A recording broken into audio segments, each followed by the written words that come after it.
After A long time ഞങ്ങളൊരു sunrise കാണാൻ പോകാനായിട്ട് തീരുമാനിച്ചു. നമ്മുടെ ട്രിവാൻഡ്രത്ത് നിന്നുള്ളവർക്ക് ഈസി ആയിട്ട് ആക്സസ് ചെയ്യാൻ പറ്റിയൊരു സ്ഥലമാണ് കന്യാകുമാരി. കന്യാകുമാരി എന്ന് പറയുമ്പോൾ തന്നെ സൺറൈസ് കാണാനായിട്ടുള്ള ബെസ്റ്റ് സ്പോട്ട് കന്യാകുമാരി ബീച്ച് എന്നാണ് പലരും വിചാരിച്ചിരിക്കുന്നത്. പക്ഷേ ഇത്തവണ ചെറിയൊരു ചേഞ്ച് ഉണ്ട്. നമ്മൾ പോകുന്നത് കന്യാകുമാരിയിലെ തന്നെ one of the beautiful village ആയിട്ടുള്ള അരൽവായ്മൊഴിയിലേക്കാണ്. അരൽവായ്മൊഴി ചക്കർഗിരി മലയിലെ സുബ്രഹ്മണ്യ സ്വാമി ക്ഷേത്രം.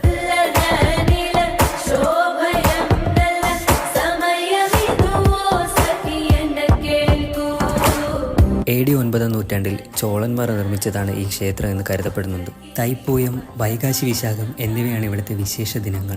നാഗർകോവിൽ തിരുനെൽവേലി റൂട്ടിൽ നിന്ന് 15 കിലോമീറ്ററുകൾ സഞ്ചരിച്ച് അരൽവായ്മൊഴി പട്ടണത്തിലെ അടിവാരത്ത് നിന്നും 2 മണിക്കൂർ നടന്ന് മല കയറി ഇവിടെ എത്തിച്ചേരാം. ഏഷ്യയിലെ തന്നെ ഏറ്റവും വലിയ കാറ്റാടിപ്പാടമായ മുപ്പന്തൽ കാറ്റാടിപ്പാടം ഈ മലമുകളിൽ നിന്നുള്ള കാഴ്ചകളിൽ ഏറ്റവും പ്രധാനപ്പെട്ടതാണ്. ചരിത്രം, സംസ്കാരം, ഭക്തി എന്നിവയ്ക്കെല്ലാം പുറമെ something magical about this place.